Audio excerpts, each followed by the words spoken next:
Hey, welcome back to Papa's Custom Cars. A lot of things to do. I have two granddaughters' items here at my house that are taking huge space, and I need to get them done and get them out. The first one is the electric bike that I've been working on for a little bit, and the other one is my other granddaughter's car. So let's get busy.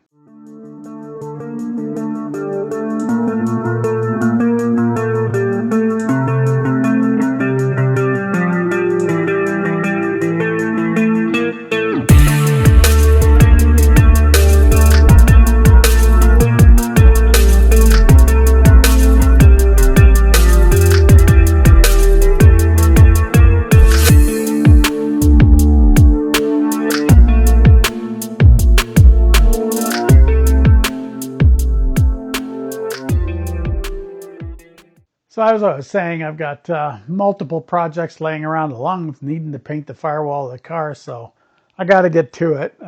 Figured out what was wrong with my microphone, or microphones, I should say, and this was it. Part of it anyway. These cords that they give you with that connects your microphone to your camera, these things go bad. You need the springy ones that have a little bit of resistance because these get tugged on and they're toast. So that fixed that problem. Camera 2, I've got the boom mic on. I got a really nice boom mic and it's working great. So that will be better. The little sport camera, it works okay in some instances, but as you saw in the video with the dryer, it's lighting, it needs extra light. It's got to have extra light. So we'll fix that today. One of the nice things about it is small, and it'll definitely help us with what we've got to take care of today. And that is, we need to replace the oil pan gasket on my granddaughter's car. I was going to do an oil change on it, get it all serviced and ready to go. And I climbed underneath it, and what I saw was a leaking oil pan. So I reached out to my friends at O'Reilly, ordered up some parts, and got a new Velcro gasket. It actually comes with the RTV inside the gasket. So that's kind of cool. Along with that, I got some oil, got a new oil filter, a new Wix oil filter. So we'll be able to get this thing fixed. What is really nice is this pan is so tiny, and you can access the whole thing from underneath the car. You don't even have to pull anything out of the way. It's just right there. Also ordered a new drain plug for it because anytime you're going to service the car completely like that, and you've never experienced the car before, like it's always been somewhere else, God only knows what they did with the drain plug. So I got a new drain plug just to make sure that that's covered. So we're going to need a few tools to get this going. First, of course, is going to be our gasket. The other items we're going to need are over here by the car. So let's head over here and see what we've got over here. We've got our nut and bolt oil pan, or I should say magnetic pan, so that'll cover that. We've got our gasket with our gasket sealer. That we can put underneath. Oil filter 57060 for this little 2.4 Chrysler motor. And then of course the new drain plug, which I've got inside the box with the oil filter. So let me get some tools together and we can get this thing taken care of. Let me figure out what tools we're going to need and I'll be right back. So there's a few things that we're going to need. First off, you need the oil pan kit, gasket set, and all that fun stuff. For the Chrysler 2.4s, it's part number from O'Reilly's. It's a Velcro OS 30782. And like I said, that's the gasket and the sealer that comes with it. It's already inside the package, so that definitely makes life easy because you know what RTV to use.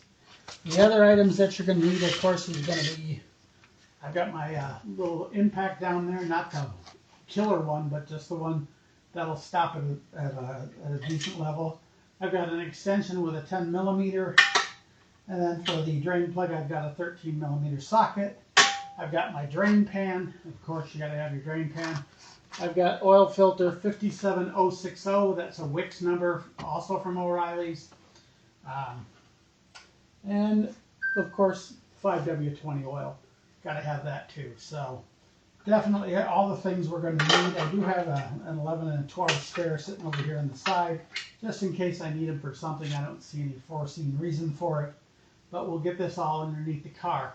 One of the things I did notice about this is up on my ramps, I really got to get taller ramps, or the ones that lift up. This car is so low to the ground as it is, because it's a small compact car, that even up on the ramps, it's hard to get under there. So basically what I did is I put my floor jack in the center on the cross member, and I lifted the body up, leaving the wheels down on the ramp, because I don't need to lift the whole car. I just lifted another 4 or 5 inches so that I can get under it, and it makes life a lot easier. So with that, I'm going to get under here, and we're going to go ahead and start draining that oil using our 13 millimeter wrench and get this thing going. So let's get busy. Fun time. And our battery's only showing 12.3, 12.4. I am going to put it on a lower setting because it'll charge up to 100 amp. I'm going to put it on 6 amp. 6 amp, 2 amp. It is a standard type battery. We want to make sure we put standard, so it's going to charge here until it's good to go. It's on now. It's beginning to charge. It's been sitting in the side yard for quite a while, and anytime a car like this or a modern car sits for a long time and you don't have a trickle on it, it will go dead because everything's still running in there. The computer's got brains, so it needs to know stuff. So don't need that where we're going. But the nice thing about these overhead plugs, like you see, is this is up instead of across the floor. So definitely something you might want to look into. They're a little bit on the pricey side, but I'm telling you, this is the only way to do it. So let's get underneath here and get things done. But yeah, as you can see, it's super wet under here. All through here, all wet, and it's all the way around. So that tells me that this is the gasket. So we definitely want to take a look at that. Now, I do see that this pump is connected to the bottom of the pan, so we may have to take that loose to get it off. So it's a good thing we brought those extra wrenches with us. Looks like we can remove this one, and this bracket will come completely loose so that we can get it off. So it looks like our air conditioning pump may have to vacate the premises. And we do have 10 millimeter and what looks like 12. So let me check it real quick, and we'll know for sure if it is a 12. So it is a 12 millimeter wrench. So we go ahead and pull that drain plug off. Okay, I wanted to show you guys. So to pull the pan off, you've got to pull these bolts off of the air conditioning pump. There's one tucked up in there. I got a couple of them, a couple of big ones. So those have got to come off before you can get the pan off. So there's 2 there, and I'm betting there's one hiding. Yep, right there in the front. So those will have to come out. So we're going to attack those first before we attack everything else. As I was saying, the oil pan, or the transmission pan, is just as much of a mess. If you look, you see fluid everywhere out there, and it's leaking all the way back. So this has got a worse leak than the oil pan has. So it's a good thing we're under here and we spotted that too, because that's going to have to be changed. So I'm going to go ahead and finish letting that oil drip out, and then we'll start attacking these bolts. And the first thing we're going to want to do is remove the front bolt, this bolt on the compressor, to get it off of this bracket. To remove the oil pan, you do have to remove the side bolt on the compressor that mounts it directly to the bracket that is held on in the oil pan. So once I've got that off, I go ahead and remove all the other bolts. They're a combination of both 10 millimeter and I believe 14 millimeter. I did have to get the big old Timu impact out to get those big ones out because they were definitely in there. So once we pull them out, we make sure that we've got all the bolts removed. so that we can pull this oil pan. To pull the oil pan, we did have to get our little pry bar in there because it was stuck on like glue. Not sure how the heck it was leaking, but boy, was it stuck on there. So when I did pull it off, I found a few areas where there was no gasket material. Okay, so got the oil pan off, got it all cleaned up. It was a mess, of course. It had oil all over it and everything. I went ahead and cleaned the surface, right, real nice and clean. I've still got to clean under there. Did order the Transpan gasket. It isn't going to be here today. Unfortunately, O'Reilly's didn't have a delivery driver, which is okay. It's almost half Sunday over. Judging from what I'm seeing, I've got a lot of cleanup to do under there anyway. So we'll get the oil pan on for now, along with its new gasket, and get it sealed up, and then we can attack the Transpan next week. One of the things I did want to mention was I went to pull the oil filter off this car, and it won't come off. I'm going to have to drive a screwdriver through it and spin it with the screwdriver because someone put that thing on so tight that my tool that I used to spin it off actually stripped out. That's how tight it was. So definitely an issue, big time. And I get my little connector is plastic, but there's no filter that should be on any car that's that tight. Clearly, somebody who put that filter on didn't know what they were doing and just cranked it so hard that it's stuck on there. So I ordered a new oil filter removal tool. I'll probably get that tomorrow or the next day. So I'm leaving the old oil filter on there for now, and if I have to drive a screwdriver through it, big screwdriver through it, and rip it open, then that's what I'm going to have to do.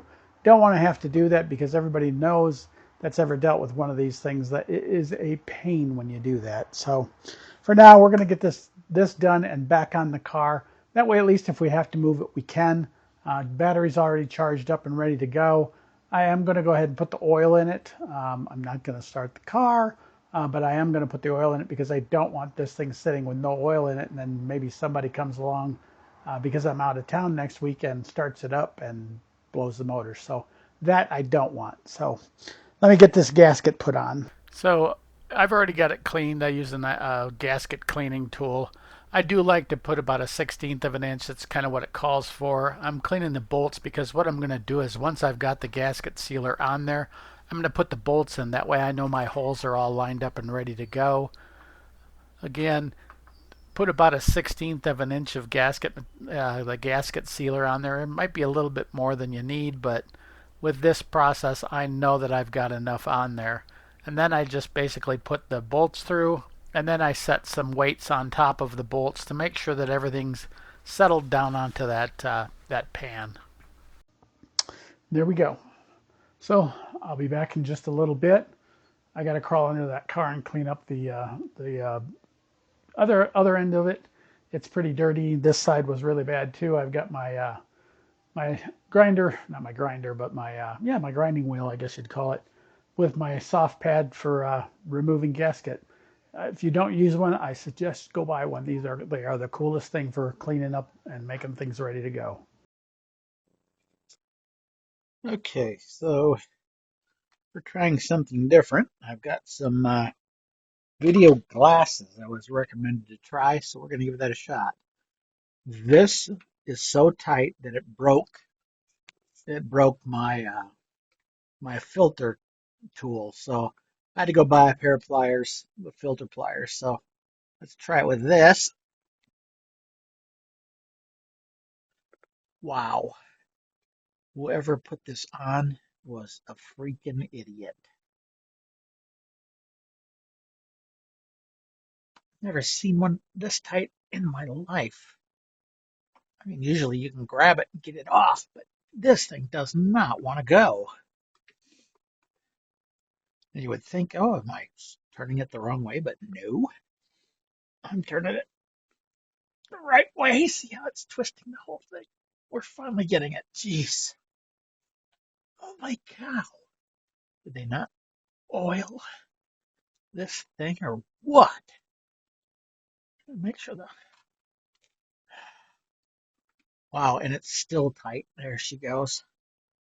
Wow. It's like torque it to 100 foot-pounds. That's what you got to do. We're going to leave this off for the time being because it'll be easier to get to all the bolts. But yeah, another nice black oil. Jeez, this stuff is horrible. Okay, we need to clean all this off real quick. So,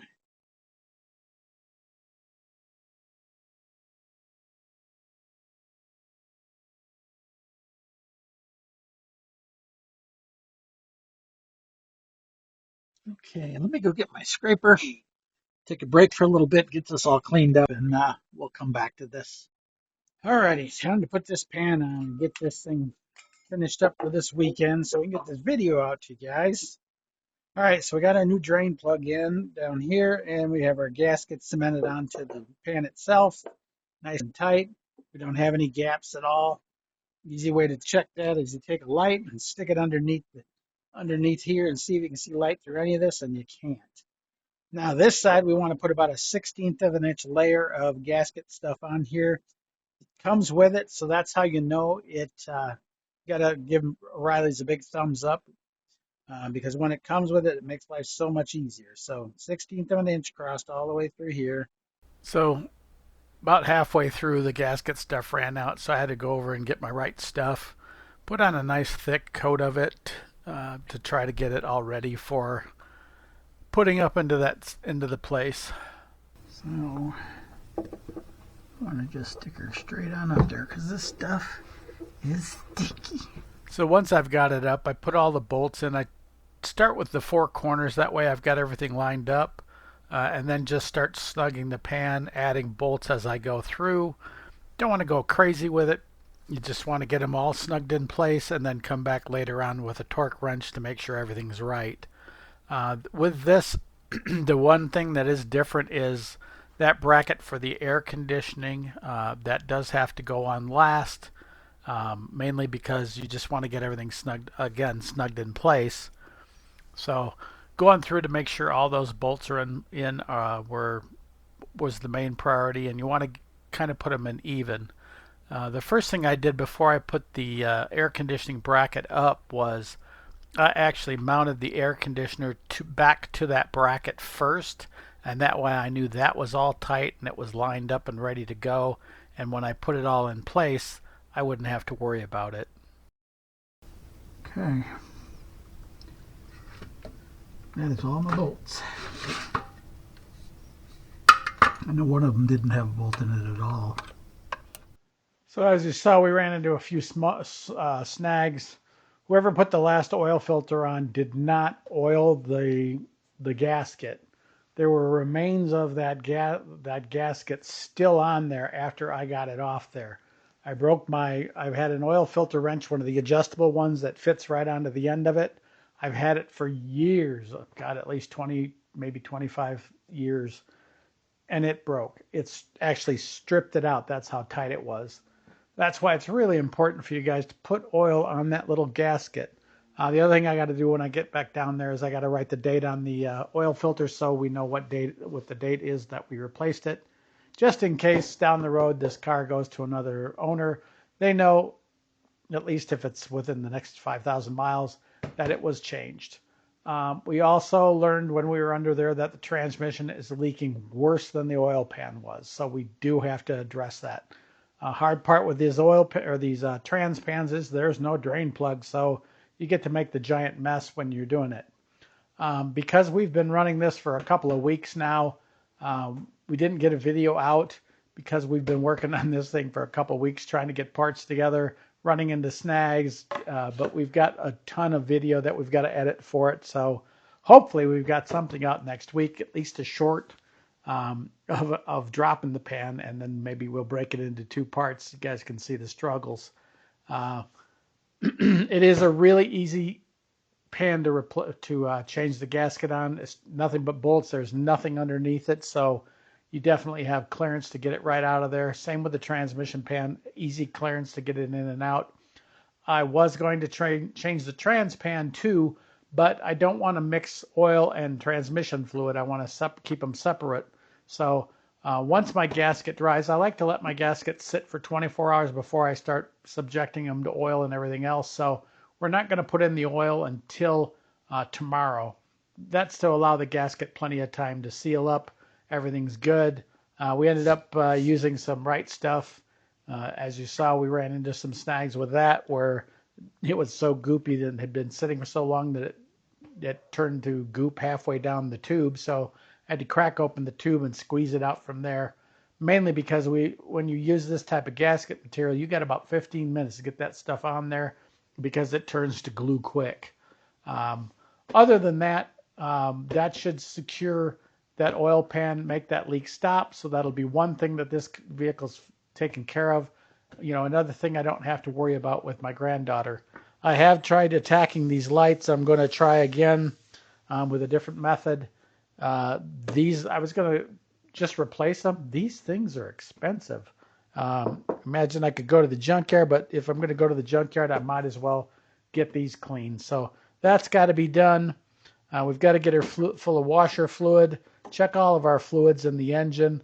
Engine's already cleaned up and ready to go. We did have a check engine light when we fired it up and brought it into the garage that we didn't have before, but I'm almost positive that's a low voltage problem. We'll find that out tomorrow after we put oil in it, key on, check and see what the check engine light is, and I'll bring you guys along for that too. Probably be another video, just a short one for you. But other than that, the car seems to be in really good shape. It needs a good cleaning inside. It needs the bezel with the shifter gears and all that stuff on it. That's all messed up. Not sure how that got broken, but it got broken. So I've got to go to the junkyard, see if I can find another one because it also is really, really expensive. And there's a bunch of broken parts in there. So I want to get all those parts replaced. I want to give it back to her in better shape than it was given to me so that she's definitely not worrying about it going down the road. I can drop it with her and she can make that 2 hour, I think it's 1 or 2 hour drive. Might be even farther than that. It's down on the Idaho border, her college is, and Seattle's on the other side. So it's a little bit of a drive.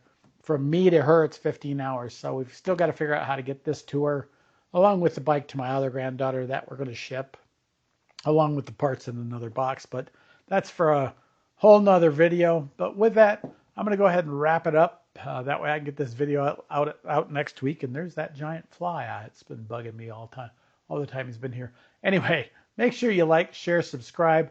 A lot of you guys are watching these videos and not subscribing. It doesn't cost you a thing. Just click that subscribe button. Make a comment. Feel free. If you've got one of these, what are the things you've run into it? Have you run into these oil leaks and everything? I don't know if it's me, but it looks like somebody's just gooped gasket stuff on the bottom of both the oil pan and the trans pan. Is that an issue? Do they come loose all the time? Anyway, with that, make sure you like, share, subscribe. See you in the next one.